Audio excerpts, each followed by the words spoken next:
This is the Farm Monitor. For over 50 years, your source for agribusiness news and features from around the Southeast and across the country, focusing on one of the nation's top industries, agriculture. The Farm Monitor is produced by one of the largest general farm organizations, the Georgia Farm Bureau. Now here are your hosts, Ray DeLessio and Kenny Bergamy. Well, come all ye faithful, as we say Merry Christmas and Happy Holidays to you and yours.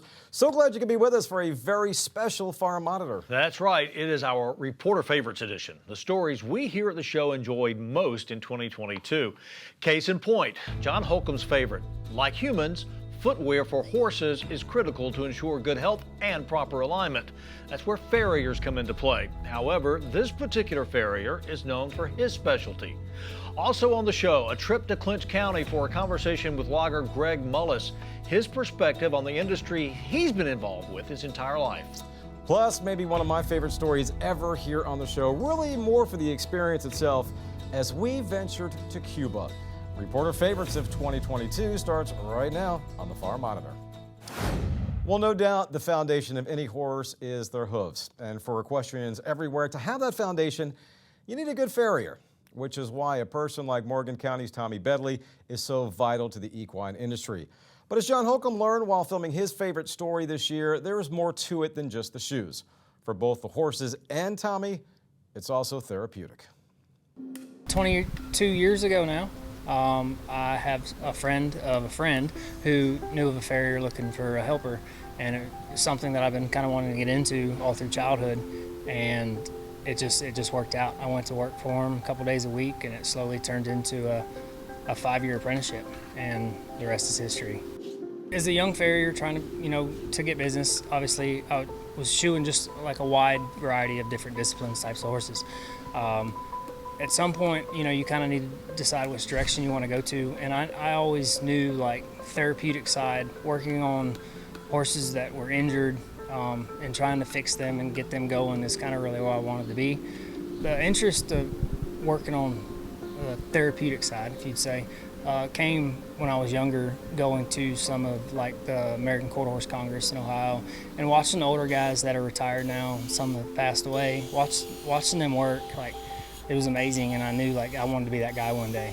And a few years ago, I really had to cut back on some business, and I knew, like, I wanted to have a clinic of my own of some sort of haul-in, and it just so happened to work out that here at Piedmont, and it started out 1 day a week, and, now it's 2 days a week. Day usually starts around 8:30. I get here, go in the office, check the schedule. That's when I meet with one of the vets that are here, the surgeon. They kind of tell me what they got on the schedule of what they need done, and I just kind of got certain times blocked out throughout the day. It could be anything from working on just one foot, doing like a hospital plate of some sort where they had to do like surgery on a foot just to protect the bottom of the foot, building suspensory shoes. That's one thing about being here is it's different every day. Different seasons, whether it's laminitis founder, horse with white line disease, fractured coffin bone. I mean, it's different every day. So that's what I love about it. Having a horse that comes at a clinic for a lameness and being diagnosed by one of the veterinarians or surgeon here, being able to take that horse and help it and see it progress when it comes back to me time and time again, and then to never see it again, is a big reward to, hey, how's the horse doing? And, oh, it's fine, so their farrier's taken over and everything's good. It's shoeing horses traditionally, going from barn to barn. I loved it, but I kind of always I was always intrigued on seeing the older guys that I looked up to, watching them work on horses that had issues, and like I knew I wanted to be that guy one day. And it's just the challenge, rewarding. It's a learning experience every day, and it's just where I want to be for the rest of my career. Being able to take a horse that has come here and send it off better than it was when it got here, and just seeing them walk away sounder. That's not always the case, but it's kind of what I really shoot for. Sure, Georgia's known for its peanuts, poultry, and pecans, but let's not forget it's also the nation's top producer of commercial timber, growing more than 330 million seedlings a year. Back in February, Damon Jones traveled down to Clinch County, where 2021 Logger of the Year Greg Mullis is carrying on a family tradition.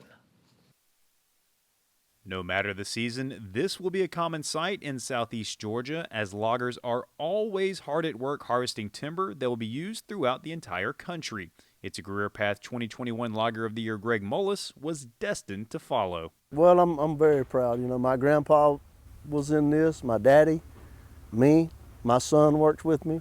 I've been in business for myself since 1996, and I was with my daddy before that, and he was logging in 1969.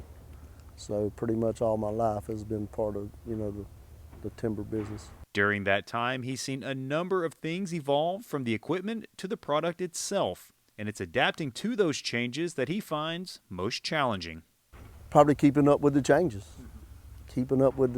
Trying to make decisions based on, you know, the price increases, the production, the conditions, the change in the wood, you know.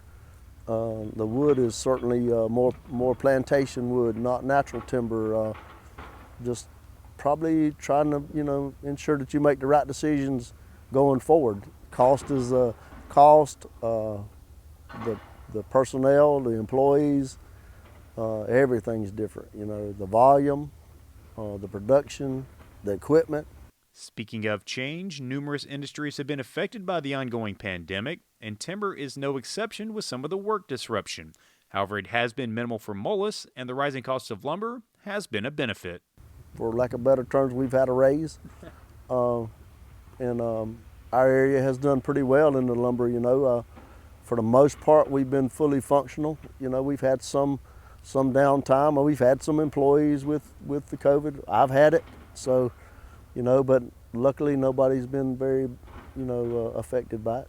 Things haven't been completely smooth sailing as supply chain issues have affected the company, but maintaining a steady workforce has fortunately not been an issue. Primarily with price increases, shortage on supplies, parts, trucking, stuff like that, it's made it challenging. It sure has. The guys that I've had, they've been with me, and they were with me prior to the pandemic, and they've stayed with me through the pandemic. If I was to lose guys, I would certainly be in a scramble to replace them. And that would be felt by the community as a whole, as the timber business keeps everything moving around this region of the state. Well, in our area, it is what, you know, it is the #1 industry. You know, I'm probably for the state also, but there's no doubt in the southeast here we are the wood basket. You know, and it's a lot of jobs, a lot of industry, a lot of money, a lot of things revolve around the forestry. Reporting from Clinch County, I'm Damon Jones for the Farm Monitor. Stay with us. Reporter Favorites of 2022 continues after the break with a trip to Cuba. The Farm Monitor receiving a special invite to attend an annual conference, as well as meeting with Cuba's president.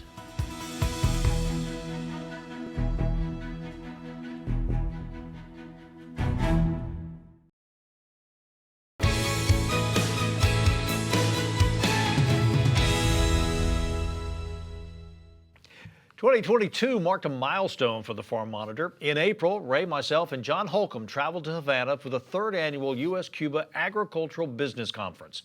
It marked the first time in the show's long history that our cameras traveled abroad. And during our time there, we learned about the state of Cuban agriculture, as well as the Cuban government's policies towards boosting output and attracting foreign direct investments. So, without further delay, here now, my favorite story of 2022.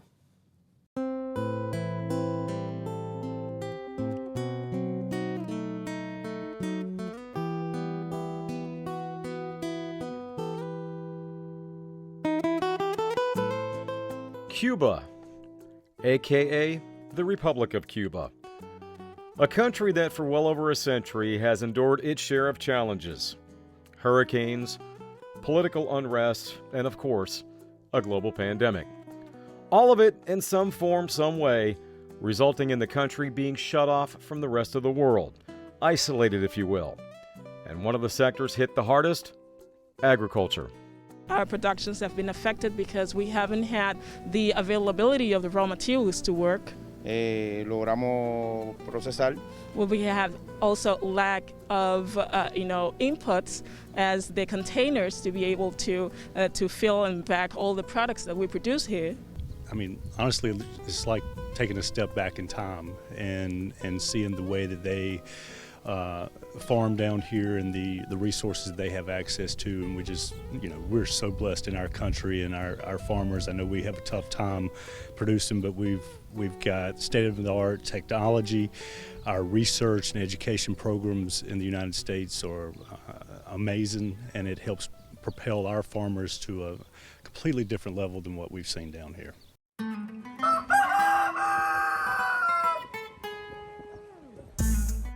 A term often associated with Cuba is revolution. There was the Fidel Castro-led revolution in the mid to late 1950s. Then came the collapse of the Soviet Union in the early 90s, resulting in another revolution here in Cuba, one of the organic nature. More specifically, organic farming, a practice that wasn't born out of choice like in the US, but more so out of necessity. Before the Soviet collapse, Cuba's agricultural needs such as fertilizer, pesticides, and farm equipment were imported directly from Russia. After the collapse, those much-needed items became less and less, largely due to imposed sanctions. It's an issue they still struggle with today. And although Cuba's farming practices are now largely organic, the farmers we spoke with said they are open to more traditional methods of farming as well as GMOs. During a special meeting at the Palace of the Revolution with Cuban President Miguel Diaz-Canel, I asked the president directly what he thought of America's farming practices and U.S. farmers in general. His response? One of admiration and respect. President Diaz-Canel saying, quote, "We can learn a lot from you about the application of technology and the development of productions that we know are very efficient." He added, "We would very much like access to the same technology and products as America's farmers, and are very impressed with the way they've been able to develop them over the years." I'm with Doug Kiesling. He's a fifth-generation farmer from Chase, Kansas. And Doug, we heard the president talk about his admiration for America's farmers and the technology that you all use. We heard the farmers down here talk about their admiration for you. So when you hear that as a farmer from the U.S., how does that make you feel? Well, it makes you feel good to be appreciated as a farmer. But what we're learning is that farmers around the world are all resilient. They're all proud, innovative, all of these words, and farmers around the world will make things work, either through the pandemic or through trials. In Havana, Cuba, for the Farm Monitor, I'm Ray DeLesio. Well, hey everybody, Ranger Nick. Coming up, we hear a lot about wildlife surveillance, and coming up, we're going to talk about how you use this guy, a wildlife camera, to monitor what's going on in your property. We're talking setup and what to do with those pictures after the break.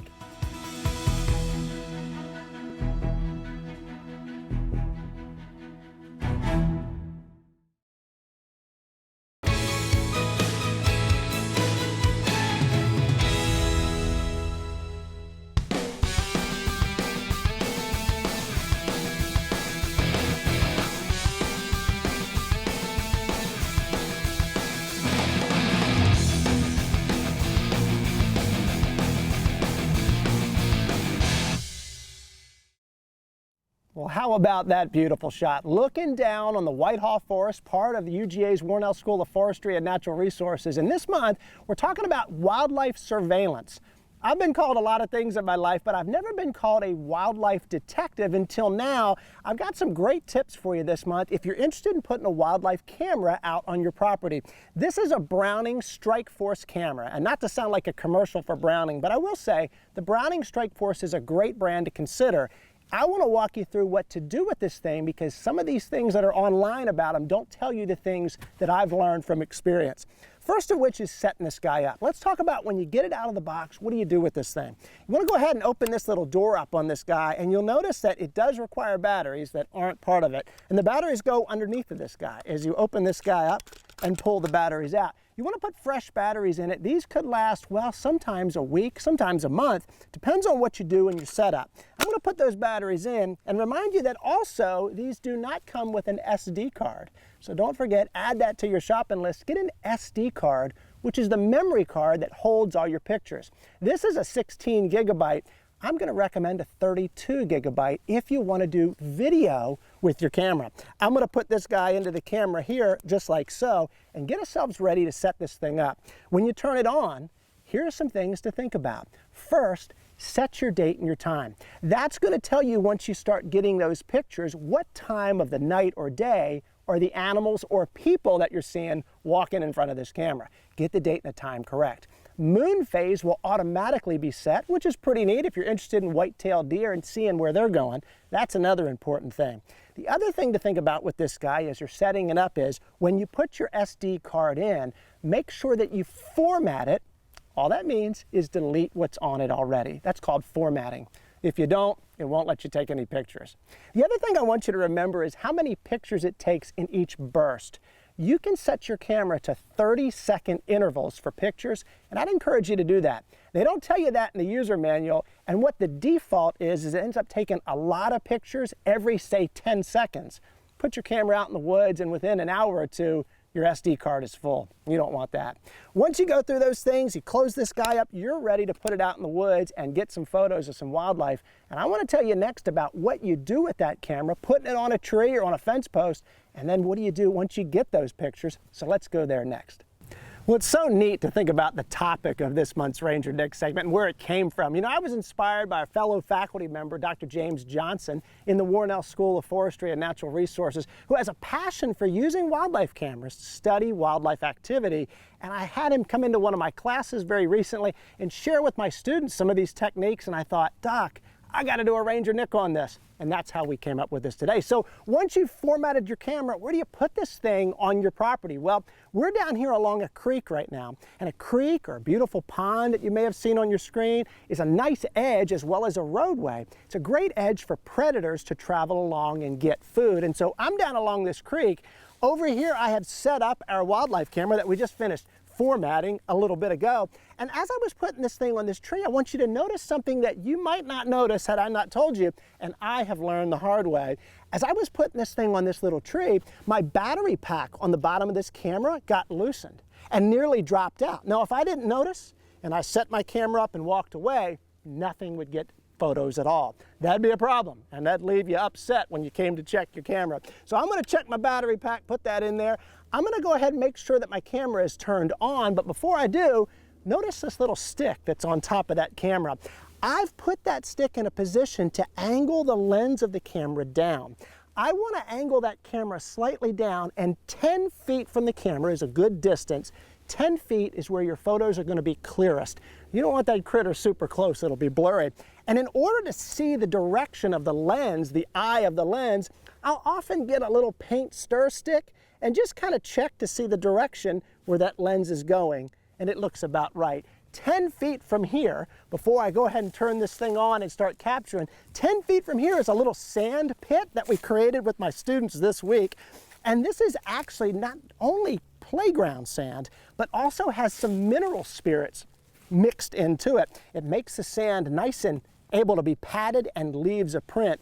I put this little paint stir stick in the center and honestly put some sardines on top of it to get the scent off the ground, and it brought in raccoons and all kind of cool stuff. Now, I don't recommend putting out bait, and I'll tell you why. Sometimes that creates aggression among animals, deer and other things, and we don't want to encourage animals to come into a certain place over and over. So we put our camera out. We're going to forget about the bait for a second. Before I leave, I'm turning it on. I know my SD card is in there, and when you turn it on, you'll be given a countdown.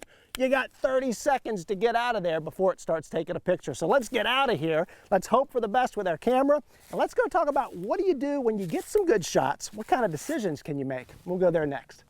All right, so I'm coming out here to check on my camera, and notice I've put the camera on a tree and the camera is facing up this hard edge, this road. Coyotes, this is a great place for a coyote to hang out. All along a nice edge like this, a roadway, path of least resistance. They can run right down this road, look for those prey items, those prey critters they're looking for. And what's interesting is to note, I picked this loblolly pine tree as opposed to that one. And sorry, buddy, nothing against you, but you may not be able to see it on camera. In front of this pine tree are some of these blades of grass. If I put that camera on that pine tree and these blades of grass started moving, it would trip that camera over and over, and before too long, my SD card would be full without any pictures of coyotes, but pictures of grass moving around. If you happen to pull your SD card out of your camera and take your camera with you, and notice when you download those shots that you have a lot of pictures of nothing, could be a leaf or a blade of grass moving around that did that to you. Before you put that camera out, make sure you have a clear shot when it's about 2 or 3 feet off the ground, straight up a roadway. All right, so you got your SD card, you turn that camera off, you're gonna take it with you. What do you do with this stuff? Download this onto your computer, get an SD card reader, take a look at it, and if you've got things like coyotes or predators like that, realize, don't jump to conclusions. Know that this time of year, early spring, late winter, coyotes are pretty hungry. The prey that they fed on during the nice months when there were young animals, young rabbits and rats and things to eat, are no longer, so they're hungry. If you see coyotes now, hold back a little bit, get a couple weeks worth of data, and notice in the pictures that you get, are there any identifying marks on those animals that might tell you it's the same animal? Take a note of what time of day or night it is, and consider reaching out to an extension agent. Like we talk about a lot on the segment, they can reach out to a nuisance wildlife professional and help you figure out what to do about that. This is one source of data in all the decisions you make as a landowner, and I gotta tell you, you might even find some folks trespassing on your land if that camera's along a road, so it'll benefit you there. I hope you've enjoyed doing this stuff with us today. Such an interesting segment, and a big thanks to Dr. Johnson for all the great tips he shared with me to share with you. Well, you know what to do. While you're online looking at other pictures of wildlife and taking pics yourself, hop on over to the Farm Monitor Facebook page, check it out. Check out the Ranger Nick Facebook page, and until next time, for the Farm Monitor, I'm Ranger Nick, reminding you as I always do, that enthusiasm is contagious, so pass it on. Happy pictures. I look forward to seeing you again this time next month. See ya.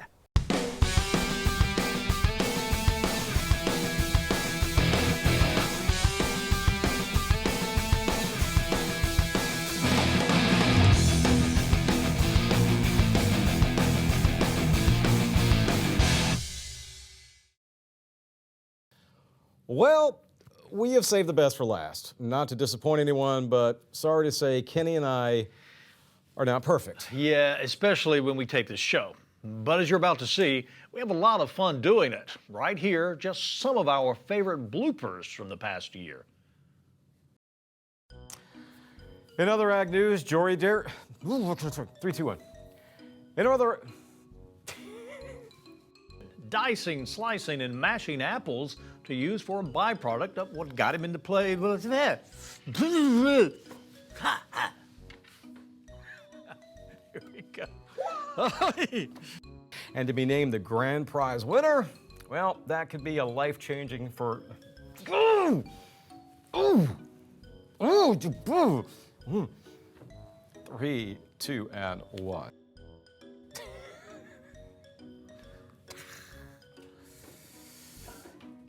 Oh, I wish we had that on camera. He fell. He almost fell off the chair. And when we're picking, oh my gosh.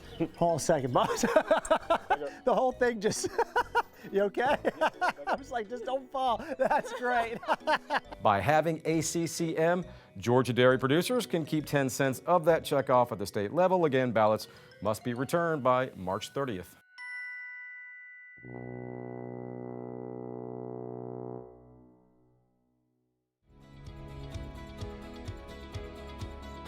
Bottom line, we're just two little kids. Hey, hope you enjoyed our reporter favorites of 2022. Here's to another year at the show and even more incredible stories. Merry Christmas, everybody. We'll see you next week for another special edition of the Farm Monitor.